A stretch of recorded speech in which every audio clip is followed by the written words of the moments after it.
This region around the Great Lakes has been called the heartland. When it comes to agriculture, there's hardly an area in the world that compares. Everybody, just hold on. I don't know what we're going to have here. There's a lot of self-proclaimed geniuses out there that know the national yield, but they're all wrong.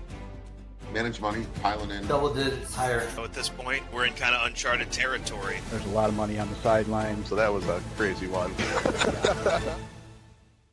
That's what brings the viewers back. That a boy. Good morning, everybody. It's Wednesday, January 7th, and this is the AgYield War Room. I'm Dan Dempsey, and I'll be moderating today's session. As always, if you get any questions or comments, please feel free to drop us a line in the chat area, and we'll be sure to get to it during the show. Overnight markets here, corn up $1 3/4 at 445 3/4. March soybeans were up 11.5 at 1067 3/4. And March Chicago wheat was up 5.5 at 516. No export sales announcements here this morning, so we'll jump right in. Overnight news, actually late yesterday, pretty sizable announcement in the crude complex. President Trump talking about 30 to 50 million barrels of Venezuelan crude coming to the United States at market value, so to about $2.5 billion roughly in crude oil.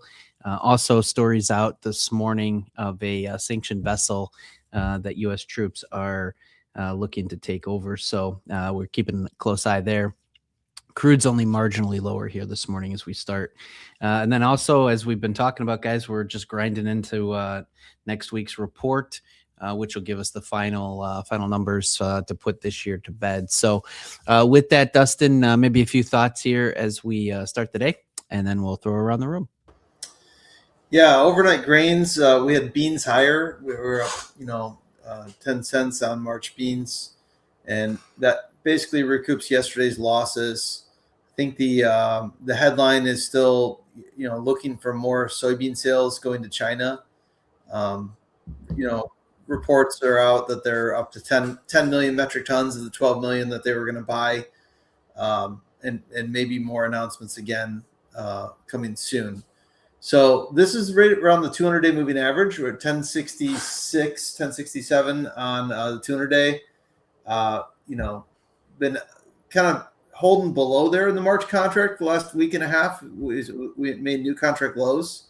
So it'd be interesting to see if we can close above it, just because we have put a lot of pain in that market already, and you're going into a bigger report, at levels that I think are going to really hold producers back from wanting to sell, especially at this point in the year. A lot of times they're, 50 or 60% sold on beans on the marketing year average.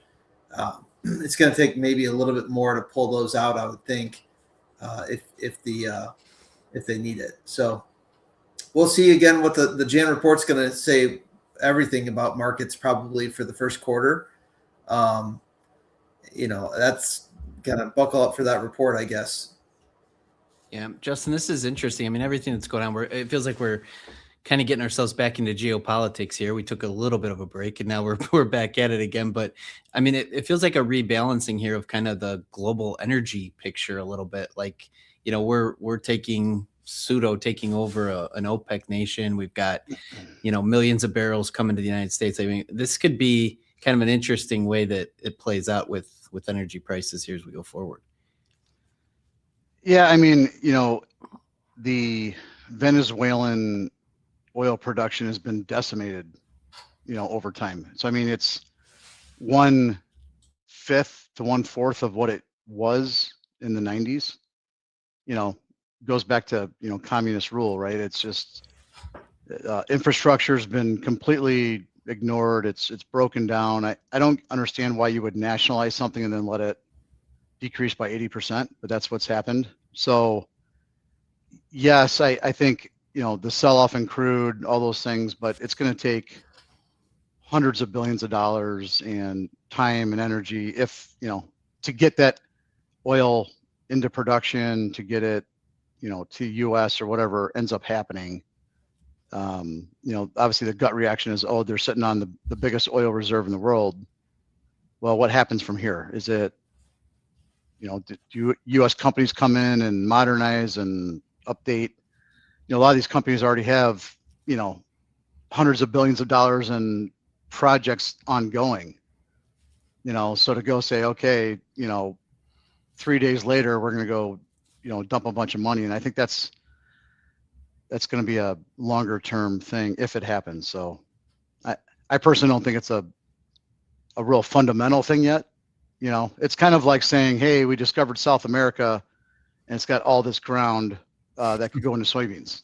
Like, yes, that it does matter over time, but it takes years and, those kinds of things. So I think it was more just a headline thing at this point, a real fundamental shift right now, because there's so many things to yet, be determined. So, Yeah. What's your thoughts on beans? We talked about yesterday. I mean, we slaughtered the bulls that bought it because of, China buying, and they did buy, right? So it was kind of like, buy the rumor, sell the fact. Now that we've gone all the way back down, I think to Dustin's point, see what the report says and reevaluate what you think. So we did some good business. We're in a better spot than we were, call it a few months ago. But we did, it was kind of a little bit too late. We already did a bunch of business with South America. We've talked about this a lot on the show. You can't force a country to buy, even though they're buying more than they were. I don't know how long term when it's uneconomical. So I'm cautiously optimistic on corn and beans. We're going into the report. I'm going to kind of keep my strong opinions until we see what those numbers are. Sure. I mean, new crop beans. I mean, Dustin, you look at a lot of balance sheets and just, I guess, from a profitability standpoint where it starts getting interesting. I mean, you're quarter away from $11. I mean, is it $11.50? Like what's going to entice a grower to start getting excited about new crop beans versus, planting corn again? Yeah, I think corn. Is what we keep hearing is the desire to plant corn. I think that there's a renewed confidence of planting more corn on corn in some of these areas that were traditionally that way, and they'd move more to a rotation. So I think it would take a pretty good size excitement. It's not just about price; it's also about like certainty. If we were back in 2016 and China just kept building, a bigger and bigger demand base, and there was wind in the sails for that market, I think that would also be a different story. I think a lot of growers look at beans and they look at it the same way we do. It's like, well, what's going to kickstart this thing? Because we had strong domestic biofuel policy with RVO guidance, and then they're floating rumors of allowing foreign feedstock, right? And crush margins have kind of backed off a bit since then. So if you don't have some sort of excitement, I think that's also another reason that you would get a guy maybe over the edge to go back to a corn on corn rotation, and then just look at what's happened recently. I mean, we've had pretty good corn basis in the east, where a lot of these corn on corn acres would probably go, and I think that's another reason that's just kind of giving them a little bit more confidence to plant corn on corn. So I would have thought you would see just a natural rotation, a couple million acres back to beans, because you have those guys are still rotating 50-50. And I still think that will happen. I just don't know that it's going to be, an even split of acres next year, unless we get the ratio back up to we probably need the ratio back up to 2.5, 2.6 to get like a 91 million acre split. Yeah, I agree with that. I think we were on the path to have that. We were at 2.42 going up, and we had a trade deal kind of thing with China and some optimism there. But I agree. I think it's the other way now. I mean, the biofuels thing, you have to have a strong biofuel policy, in my opinion, to get optimism in beans. I think there's enough people that are like, you can't make China buy enough beans with South America. There's just too many beans globally. And we're doing really good corn demand, all those things. So it's going to be an uphill battle. Now it's January 7th, right? So a lot can happen between now and March. But I agree. I think you have to have the optimism out forward to get the acres and the ratio. So the ratio is at 2.32 right now, which is slightly below the long-term average. You would need it, to Dustin's point, I think, to be 2.6 area. And probably the reason it gets there is because there is optimism. So they would kind of go hand in hand. Yeah. Now, old crop beans, we have pretty good weather in South America right now, but our balance sheet's still projected at sub 300 million bushels. It could certainly rise from there because our exports are slower than probably the USDA is projecting. But China is catching up, and what happens if they just actually need the beans, right? Brazil shipped a record amount of beans last year in 2025. If China's demand is just a little bit more than we expect, that could get interesting. They still are supposed to buy 25 million metric tons of beans from us next year as part of this agreement, assuming that it holds through that time frame. But there is an off chance that yields just come in a little bit lower than we expect on this report. I'm not projecting that. I'm just saying there's a chance that that's the case, and that all of this weakness that we've seen is partly the funds getting caught long. It could also partly be cash flow raising by growers that need cash, right? Need a lot more cash now, and it's taking a lot more bushels to move that. And it may not be a reflection of excess supply as it is just cash raising. And if that's the case, then it could get really interesting because you run into a much tighter bean balance sheet faster, in my opinion, than you do a corn balance sheet. And then that could be where old crop gets exciting at some point. So. Very good. We've got a couple minutes here. We'll get move over to livestock. Ryland, cash markets remain firm for cattle, and it's been pretty choppy to start with in the hog complex. I guess, what are your thoughts here as we start today? Yeah, it's kind of a quiet trade yesterday, all things considered. I think everybody wants to see where everything's going to shape up here. So far, no bids, no offers on the cash side of the market. And we are seeing kind of a weaker box beef market, choice and select, nearly at even money here at 351 a quarter for choice and 351.08 for select. So I think things could get kind of interesting in that spread the next couple weeks here. So something to look out for. I think the outlook is generally steady firm, but it does feel like with Packers kind of maybe slowing slaughter down just a little bit to get a handle on margins.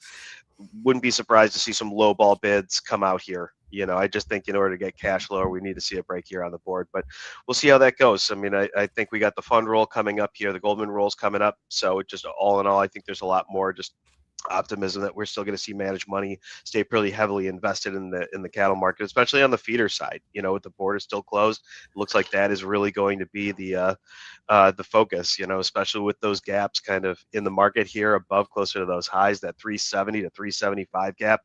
I think there's a lot of optimism that we can take that out just with the border still closed here. So I think that's where the focus really is on the cattle side. Plus, you had almost $10 jump in the index up to 362.37. So the board just feels pretty heavily discounted here, for the most part. So we'll see if we see some more follow through here today. And on the hog side of things, still an inside day, but open interest starting to build up here. Another 3,000 contracts up. I mean, kind of consolidated yesterday, but there's still a lot of optimism, especially for the summer. And I think just with the roll, we're going to see a lot of buying in April, continue to buy in June and July to really support those markets. I mean, cash is up $10 yesterday at 76.36. So finally seeing some life there as well. But on the other side, you had carcass kind of hitting multi-week lows. So just kind of got both sides of the spectrum here. But I think overall cash is going to be king. So I think that's what the market's probably going to be watching today here. Very good. Appreciate the update there. One thing to note, tomorrow morning we will have weekly export sales. Those will be out at 7:30 Central, and we will be all caught up on the data there. So that's finally we got there. So we'll have get those numbers out at 7:30 and discuss those in tomorrow's War Room. We appreciate everybody that tunes in on a daily basis. If you wouldn't mind, throw us a like and certainly subscribe. Doing this every day that the markets are open on X, Facebook Live, and YouTube Live, 8:15 Central Time. Appreciate the thoughts and comments here this morning, guys. It was a good show. Hope everybody has a great day, and we'll talk to you again tomorrow. The War Room is proudly presented by AgYield. For over 50 years, the AgYield team has provided grain marketing and risk management solutions for growers across the country. Our veteran consultants harness cutting-edge technologies to pinpoint risk, optimize market performance, and protect your farm's profitability. Discover a new approach to farm revenue management at agyield.com. Hey guys, Jack here. Be sure to support the show by hitting the like button, leaving us a comment, and subscribing to the channel for all the latest updates. Thanks for watching. We'll see you next time.